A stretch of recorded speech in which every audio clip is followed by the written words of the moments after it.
This is the evening news for Thursday, September 25, 2014. I'm Michael Young. Thanks for joining us. Making the headlines tonight.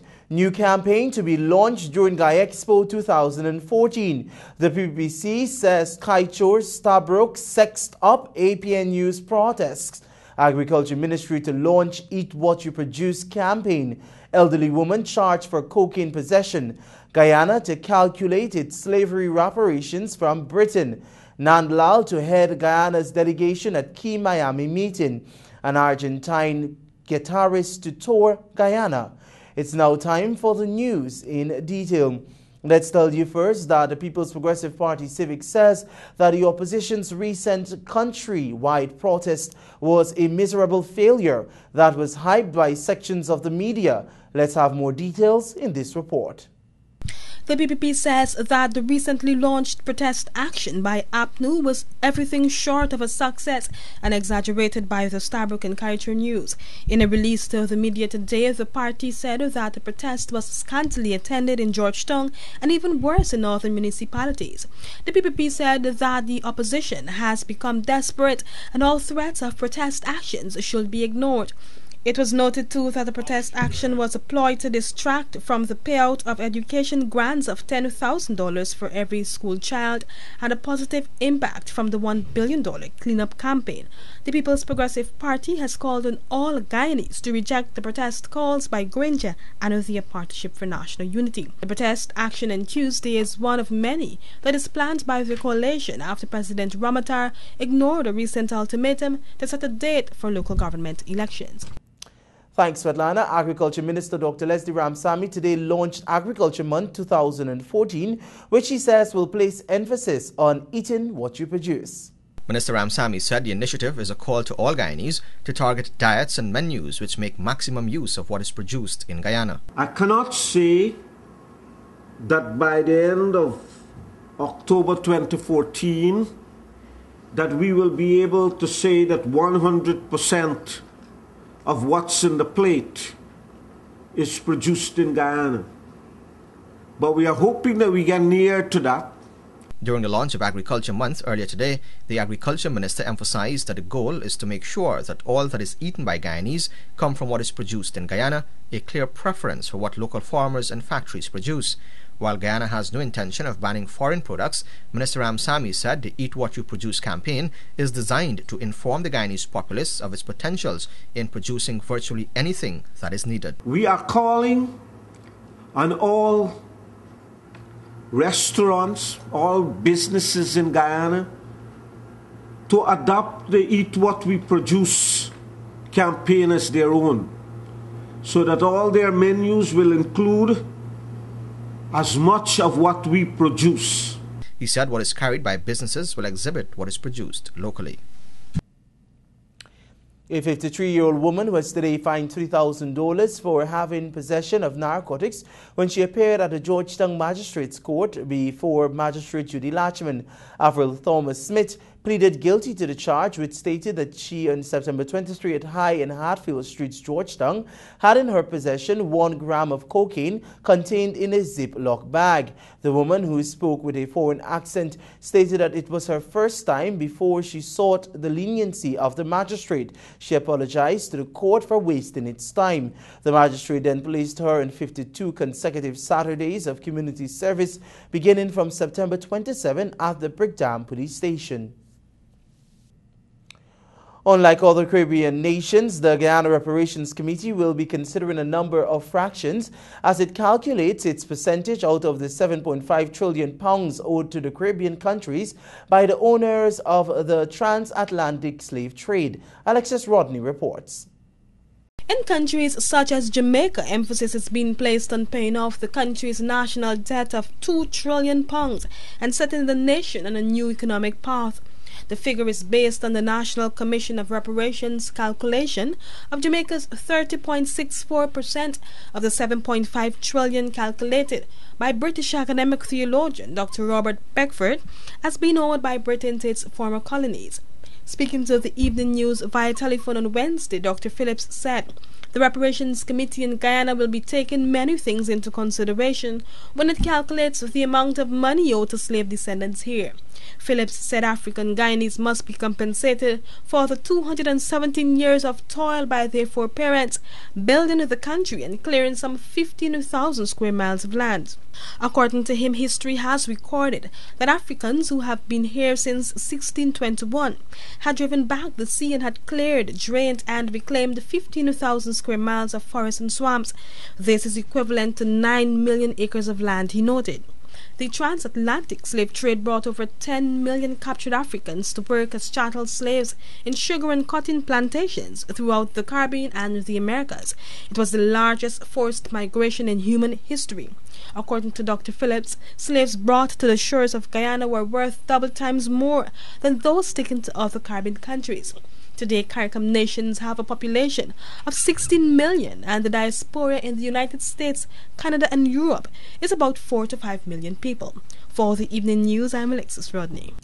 Thanks, Alexis. Attorney General and Minister of Legal Affairs Anil Nandlal would be leading a Guyana delegation that will be appearing before the Americas Regional Review Group later this month. Acting Governor of the Bank of Guyana, Gobind Ganga, and advisor to the Financial Intelligence Unit, Alicia Williams, are the other members of the delegation that would be taking part in the review on September 29th and 30th in Miami. The Financial Action Task Force, through the International Cooperation Review Group, America's Regional Review Group, co-chaired by Ms. Darlene Belaloo, Canada, and Ms. Maria Fernanda Garcia Yigowin Martuna, Peru, has been executing a targeted review of Guyana's deficiencies with respect to the AML CFATF framework. The meeting with the ARRG forms part of the review process, which will be conducted before the plenary meeting in October. During this meeting, Guyana will be given an opportunity to review the draft targeted review. If you have a news tip or a news story you would like our news team to follow, message or WhatsApp us on telephone numbers 680-9630, 600-3117, or 617-2867. You can also call us on our office lines at 231-0382, 226-2102, 223-723021. Join us on the other side of the break. More news still ahead.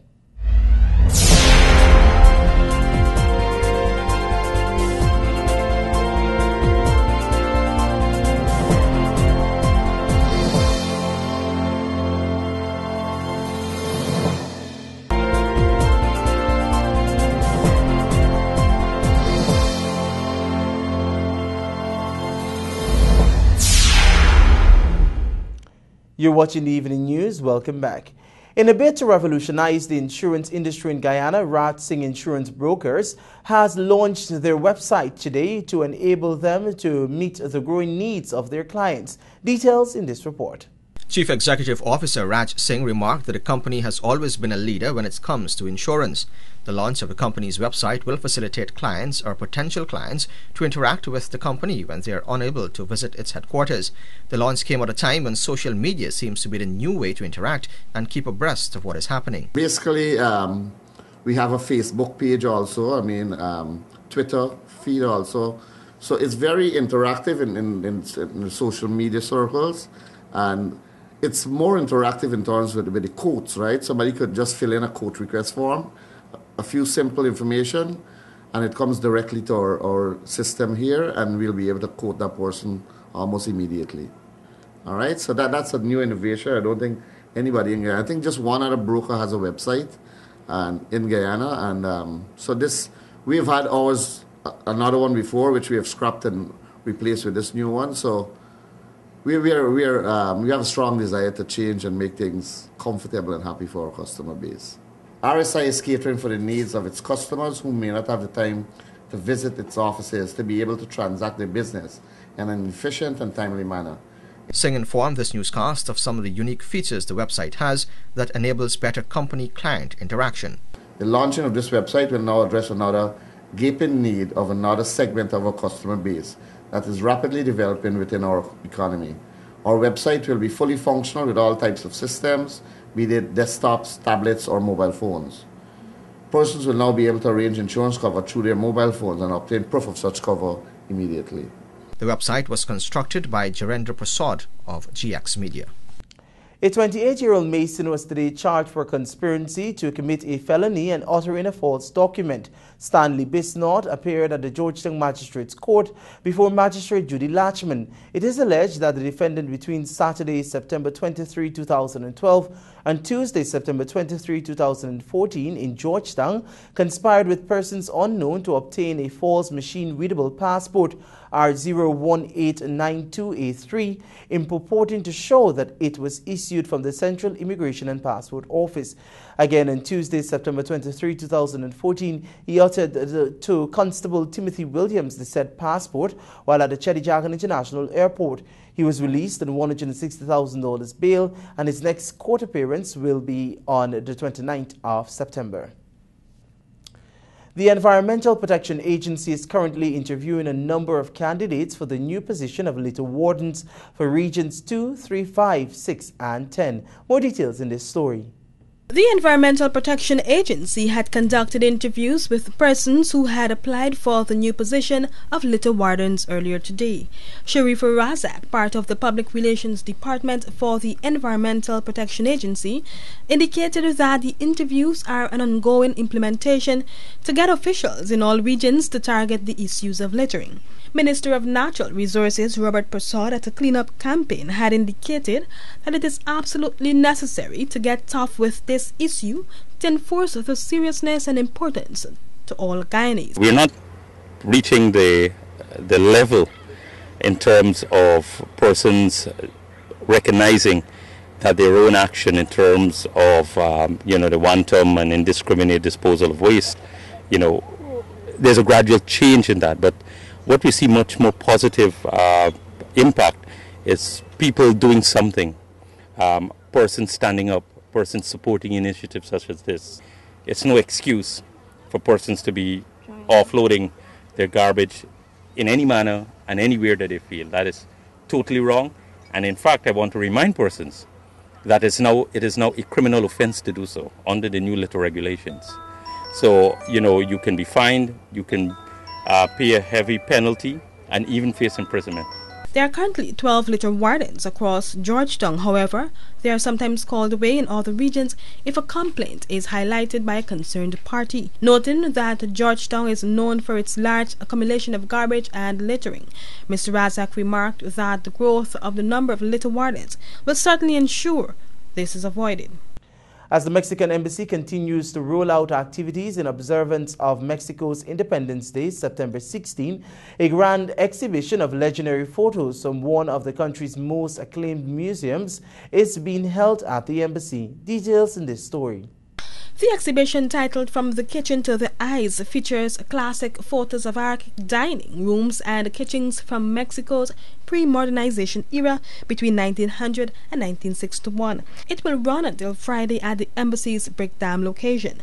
Mexico's ambassador to Guyana, Francis Alguin, said that the exhibition was merely a small sample of what the Casalova archive has to offer. Alguin explained that the Casasola archive is a vast collection of over 500,000 photographs taken by several generations of the Casasola family and over 400 other photographers. It was noted that collectively the images form one of the most important photographic archives in Mexico and offer a wide cross-section of urban societies over the first half of the 20th century. We're presenting a very modest exhibition of photographs from Mexico, from the finest and most important archive of photography in Mexico. It's called the Casasola Archive. It was created at the beginning of the 20th century by Agustin Casasola and his brother Miguel. And they began as journalist photographers or photojournalists, and they began to work just before the Mexican Revolution. At the event, persons were treated to Mexican delicacies prepared by visiting chef Arturo Garcia Mongolon. If you have a news tip or a story you'd like our news team to follow, message or WhatsApp us, and telephone number is 680-9630, 600-3117, 617-2867. You can also call us at our office on 231-0382, 226-2102, or 223-723021. Join us on the other side of the break for more news.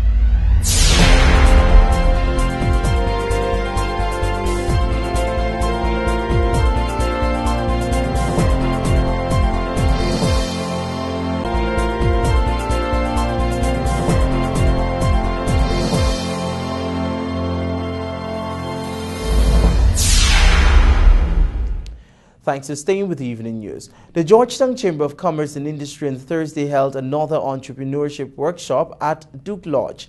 Details in this story. The event saw a number of business owners and aspiring entrepreneurs from across Georgetown attending. Making a presentation at the event was Director of Social Rank Media, Rosh Khan, who explained the dangers of multitasking as a business owner. Multitasking lowers your IQ. And what you need to do is to monotask instead. Don't multitask, monotask. Do one thing at a time. Do it 100%. Don't do it at 50% while you're checking on your phone for 20% and you're looking for Facebook notifications for the other 20% and then hoping somebody calls you for the next 10. Focus 100% of energy. Be incredibly efficient with what you're doing on one task. Responding to a question of business inventory methods was the president of the GCCI, Lance Hines. Legislation needs to be upgraded to include all inputs, intellectual assets that are currently in use. It's really a simple process. White people can come in and provide data systems almost immediately. There is no complexity to this. Our legislation is old. It's been there since 1996. It needs to be upgraded. No, but if we are a member of the PCT, all we have to do is adopt what the major countries of the world has revisited and completed. You're quite right. Also speaking at the event was the branch manager of Scotiabank, Nigel Samaru, who highlighted some important aspects to note before starting a business. Is business the right direction for you? Many of us here are thinking about starting up a business, or some of us already have started a business, but one of the things we need to think about is business in fact the right direction for you? Do you have what it takes to be an entrepreneur? How exactly do you get your business off the ground? Understanding your customers and your market. Very key thing, understanding your competition. We all know that some of the big businesses today start very, very small, whether it's in your bedroom or in your garage or somewhere else, but there are usually some costs involved, and have you determined what exactly those costs are? Are you willing to learn? And again, this was talked about before by the previous presenter, because learning about your business or learning about your industry and your market is an ongoing process. Whether you're starting your business on day one or you're at day 10,001, there is always something that you can continue to learn. And you have to ask yourself, am I that type of person? Am I the type of person that is willing to continue to learn so I can continue to grow and invest in my business? With the anticipation of more than 100,000 participants during this year's Guy Expo, the Tourism Industry and Commerce Ministry, in collaboration with the Ministry of Agriculture, will be launching the Eat What You Produce campaign. This campaign is just one of the many new initiatives that will take center stage during the much-anticipated event. Details in this Swetlana Marshall report. Guy Expo 2014 is expected to hit Ghana by storm with a number of new initiatives that will take center stage during the 4 days of exposition. Subject Minister Eve Finale today told the press that while there will be an international presence, major emphasis will be placed on Guyanese products and produce. We will be launching, in collaboration with the Ministry of Agriculture, the Eat What You Grow campaign. And one of the major innovations would be the establishment of a 100% local supermarket that would have products for persons to purchase locally, and will also have a wide collection of exporters who would be able to engage the various business interests that will be at Gaia Expo. In keeping with the theme, Transformation, Partnering for a Better Guyana, Ali said that major emphasis would be placed on transformation, thereby highlighting the investments made by government to enhance the various sectors within the country. Similarly, major emphasis would be placed on partnership. Ali said this is necessary given the significant role played by the private sector in the advancement of Guyana's economy. As you are aware, in the building and construction sector, many new hotels, restaurants, bars, call centers, investment in mining, investment in agriculture, are all driven to a large extent by the private sector. And as such, we wanted to promote the importance of this partnership and the importance of the transformational projects within our economy. The marriage of the two, which would definitely enable us as a country and as a people to continue our advancement and development. In the presence of the Gaia Expo team, Ali disclosed that 353 exhibition booths will be erected in the expo, but this figure is expected to surpass 400. From that total, there will be 56 international booths. Forming part of the exposition would be the Business Forum, which will be held at the International Conference Center. A delegation of 20 from Trinidad and Tobago is expected to participate, in addition to 25 representatives from Barbados. Small delegations would also come from Argentina, French Guiana, and Brazil. The largest delegation is expected to come from Suriname. Gaia Expo 2014 will be opened on Thursday, October 2 at the Sophia Exhibition Center by President Donald Ramotar. The curtains will come down on October 5. Svetlana Marshall reporting for the Evening News. Your regional and international news are next. You're watching the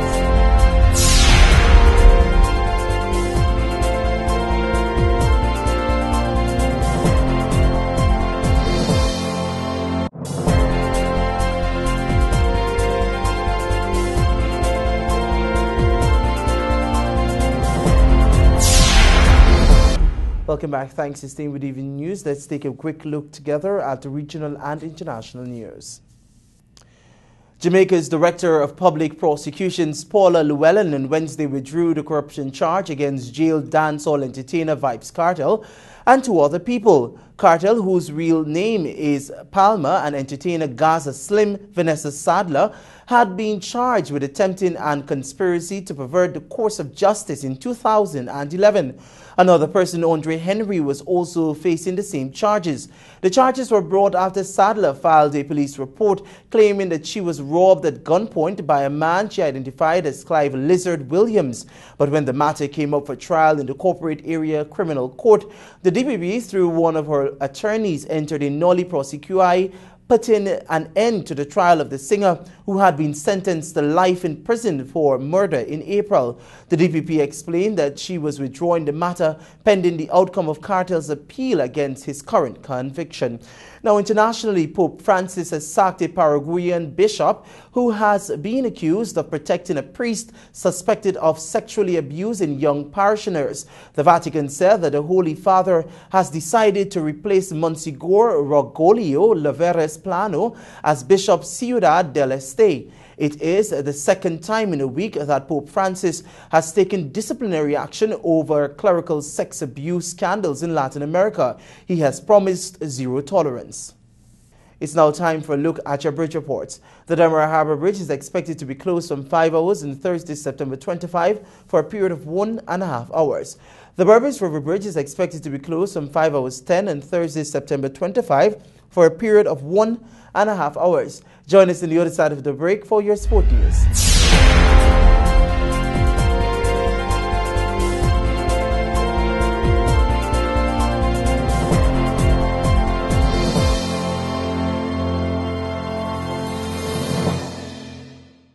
Are you looking for a very good used Caterpillar machine at the price you want to pay? Come to our Providence East Bank Demerara Equipment Yard to inspect the machines for sale by tender from October 1st to 31st, 2014. See press or visit us on maccorpcat.com for more info.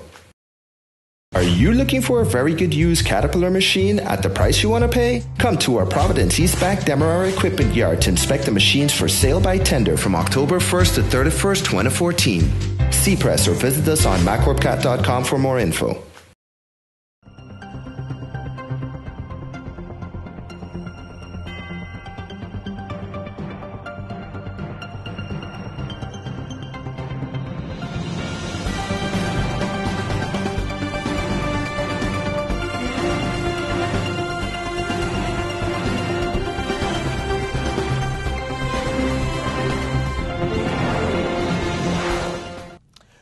Welcome back. You're tuned to the Evening News. It's now time for a look at your sport news. Let's check out the headlines together.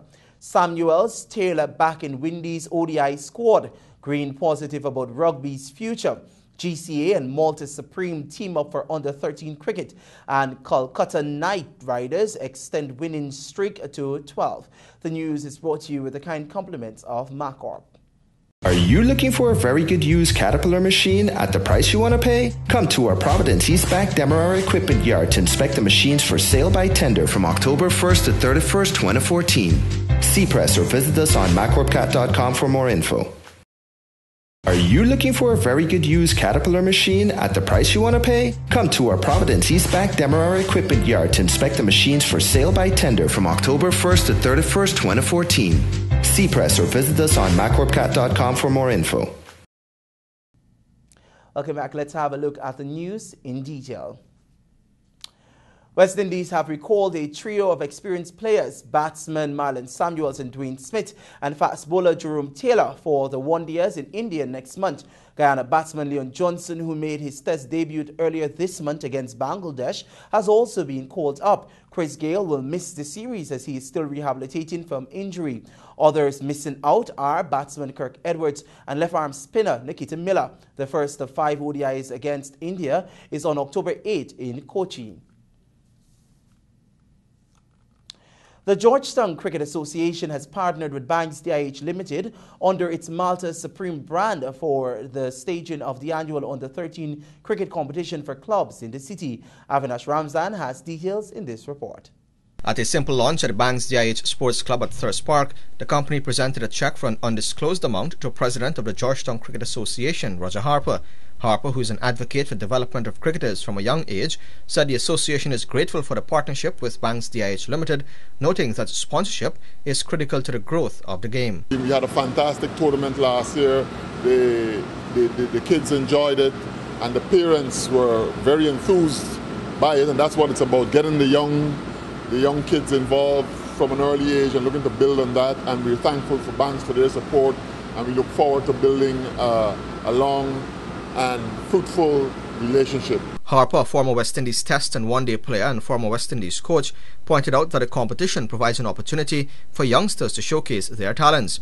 It is also geared to teach the youths the finer art of teamwork, discipline, and also provides an avenue to expend energy. Banks DIH Limited's non-alcoholic brand manager Clayton McKenzie also embraced the partnership, adding that the Malta Supreme brand was specifically chosen for this sponsorship since the product is formulated to help boost the energy level of that age group of persons. Looking after children is part of what Banks DIH would want to be. Children are our future generation, and we're looking into boosting them into going into a direction of sport. And cricket has been one of the programs that we want to be on board with.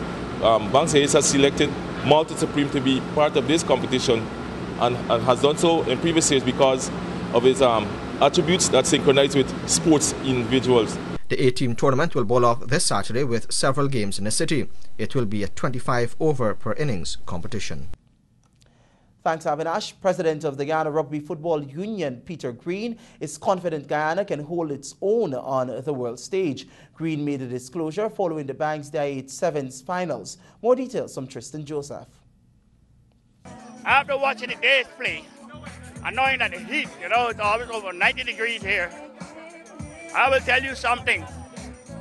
The standard of play that I've seen compared with overseas, The local players are on par. They are actually, I've seen a lot of diamonds in the rough in the making.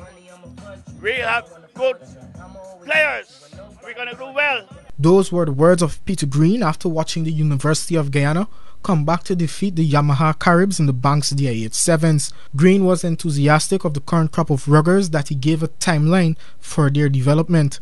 Overall speaking, I will tell you this, that I have a lot of hope and encouragement that by October month end, the players will be firing at an international level. The players that we have our eyes on, there's a lot of promise in all of the clubs. While Green revealed that the union will be aiming to develop hinterland and school rugby, Green cited what he believes will develop the sport. To develop rugby, each club must have a good infrastructure, a good exco. You cannot have the union suffocating clubs by demanding their players or demanding tournaments or implementing programs that are detrimental to club development. Meanwhile, Green is positive that the sport will move to different heights and the current crop of ruggers will represent the nation well. Interesting report, Tristan. Still in Lorraine grabbed 4 wickets to help Calcutta Knight Riders to a 3-wicket win over Perth Scorchers, their 12th win in a row. Narayan's spell of 4 for 31 helped restricted the Scorchers to 151 for 7 before Knight Riders made heavy weather of the target. Winning with just 2 balls remaining, the Champions League T20 will continue tomorrow with Chennai Super Kings playing Lahore Lions from 10:30 hours.